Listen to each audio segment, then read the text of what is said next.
Hello friends.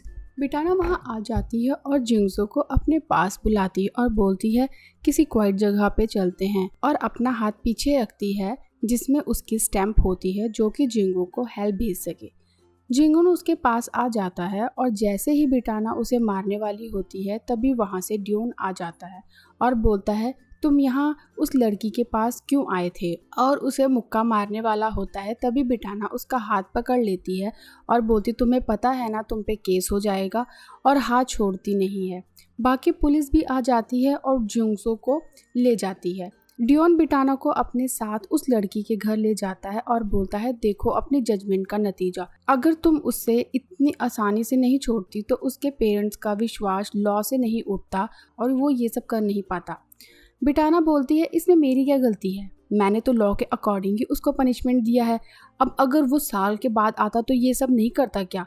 Police station में जिंगसो के साथ क्वेश्चनिंग हो रही होती है और वो बोलता है कि उसकी गर्लफ्रेंड ने खुद ही उसे अंदर इनवाइट किया था।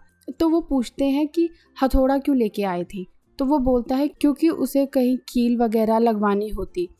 ड्योन बोलता है तुम्हें पता है तुम्हारी वजह से मिस चा ने सुसाइड करने की कोशिश की। जिंगसो डर जाता है और बोलता है क्या वो मर गई है। ड्योन बोलता है हमने टाइम पे पहुंच के उसको बचा लिया। फिर जिंगसो रिलैक्स होता है और बोलता है कपल्स में तो लड़ाई होती रहती है, इसमें इतना ओवर रिएक्ट नहीं करना चाहिए था, और बोलता है 6 आवर्स हो गए हैं, मैं क्या जा सकता हूँ।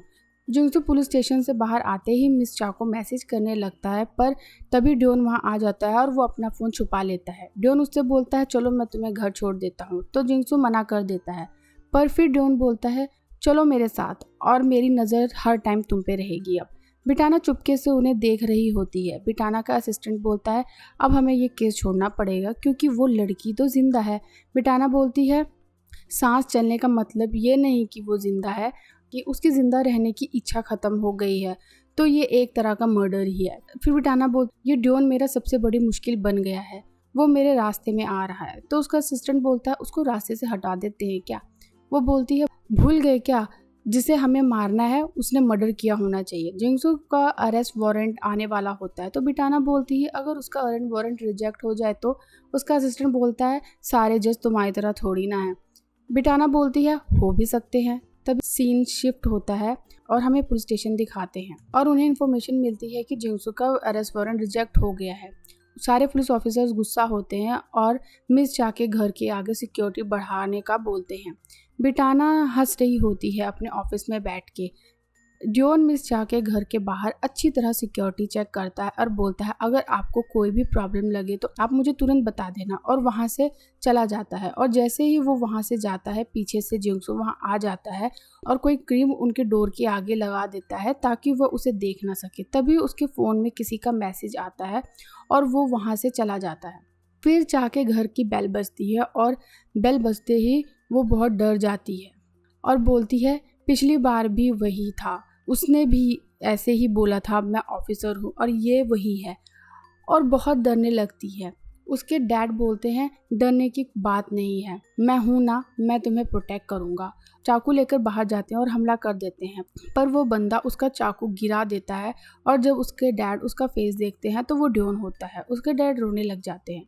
ड्योन सबको काम डाउन करवाता है और मिस चा को स्मार्ट वॉच देता है। तभी उसे कॉल आती है और उसको पता लगता है कि जिंगसो मर गया है। सब हैरान हो जाते हैं ये सुनकर। बिटाना बहुत ही खुश होती है और हमें फ्लैशबैक दिखाते हैं कि उस टाइम जिंगसो को बिटाना का मैसेज आया था जो कि मिस चा बन के बात कर रही थी। बिटाना उसे एक खाली घर में बुला रही थी, पर जिंगसो को उस पर शक हो रहा था कि कहीं चा ने पुलिस को तो नहीं बुला रखा और मुझे फंसाने के लिए बुला रही हो। पर बिटाना उसे कन्विंस कर लेती है और जिंगसो उस घर में चला जाता है और वहाँ पता लगता है कि मिस चा की आवाज़ बिटाना के असिस्टेंट निकाल रहा होता है और बिटाना फिर उससे मेंटली टॉर्चर करती है जैसे जिंगसो ने मिस चा को किया होता है। लास्ट में जिंगसो फांसी लगाने वाला होता है, पर बिटाना उसे मरने भी नहीं देती और उससे बहुत मारती है और बोलती है क्या तुम मानते हो कि तुमने चा को बहुत ही परेशान किया है और वो अपने आप को मारना चाहती थी। और वो लास्ट में मान जाता है और बोलता है यस मैं मरना डिज़र्व करता हूँ। बिटाना उसे मार देती है और वहाँ से चली जाती है।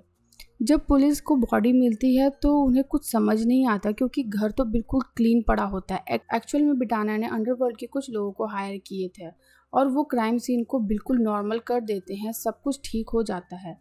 वो बोलते हैं जब हम इस बॉडी को क्लीन कर सकते हैं तो बिटाना बॉडी को बाहर क्यों फेंकना चाहती है। बिटाना बोलती है मैं सबको दिखाना चाहती हूँ बैड लोगों के साथ क्या होता है। पुलिस जिंगसू की बॉडी पे लगे चोटों के बारे में बात कर रहे होते और फिर उन्हें वही स्टैम्प दिखाई देती है जिसका मतलब होता है हेल।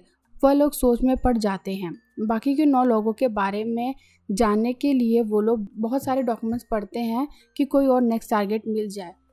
तभी बिटाना का असिस्टेंट बोलता है क्यों ना आप डियोन के साथ दोस्ती कर लो। तो बिटाना बोलती वो मुझसे दोस्ती नहीं करेगा, वो मुझसे नफरत करता है। असिस्टेंट बोलता है वो तो मुझे पता ही है, कोई पागल ही होगा जो आपको लाइक करेगा।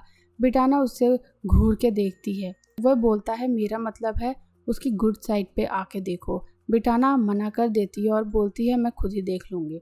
डियोन कार में कहीं जा रहा होता है और तभी उसकी कार के आगे बिटाना आ जाती है। डियोन कार से निकलता है, उसे डांटने लगता है पागल हो गई हो क्या, मरना है क्या। वो बोलती है कुछ नहीं हुआ ना, शांत हो जाओ। वो उससे पूछता है तुम यहाँ क्या कर रही हो, तुम्हें कैसे पता कि मैं यहाँ हूँ। वो बोलती है क्योंकि तुमने मेरा नंबर और मैसेज को ब्लॉक मार दिया है इसलिए मैं यहाँ हूँ। और मुझे कैसे पता कि तुम यहाँ हो, मुझे स्टेशन पे एक डिटेक्टिव ने बताया। डियोन बोलता उसने बता दिया कि मैं कहाँ हूँ। बिटाना बोलती है मैंने उसको कहा कि मैं तुम्हारी गर्लफ्रेंड हूँ। तो वो ज़ोर ज़ोर से चिल्लाने लगा कि डियोन ने बताया नहीं कि उसकी गर्लफ्रेंड है और फिर मुझे यहाँ का एड्रेस दे दिया, चलो हम ग्रिल्ड मीट खाते हैं। वो बोलता है मुझे नहीं जाना। फिर वो बोलती है फिर तो मेरे पास और कोई चारा नहीं है, कल मैं स्टेशन में सबके साथ इसे शेयर करूँगी। ये सुनते ही डियोन चलने को मान जाता है। बिटाना बातों बातों में डियोन से निकलवाना चाहती थी कि उसके पास कोई ऐसा केस है जिसमें एक इंसान ने दूसरे इंसान को मारा हो। वो बोलता है बहुत है। फिर वो बोलती है कोई ऐसा है जिसमें अभी सजा ना मिली हो। तो बोलता है ये कॉन्फिडेंशियल है और बताता नहीं। फिर बिटाना उसे ड्रिंक करवाती है और फिर पूछती है। वो बोलता है यस है, मैं ही हूँ, मैंने 3 मर्डर किए हैं। वो बोलती है किसके और उसकी फैमिली क्या तुम्हें कोसती नहीं है। वो बोलता है यस कोसती है। तो वो बोलती है क्या तुम मुझे उससे उनकी फैमिली से मिलवा सकते हो। वो बोलता है एक तो मेरे सामने ही है। पर बिटाना को समझ नहीं आता और वो अपना मन बना लेती है डियोन को मारने का। जब डियोन की आँख खुलती है तो उसका नशा उतर जाता है और बिटाना उससे पूछती है क्या तुम सच बोल रहे थे जो कल रात को बोला था। वो बोलता है मैंने क्या बोला था कल रात को। वो बोलती है 3 लोगों को मारने का। वो बोलती है यस, पर तुम इसे किसी को बताना मत।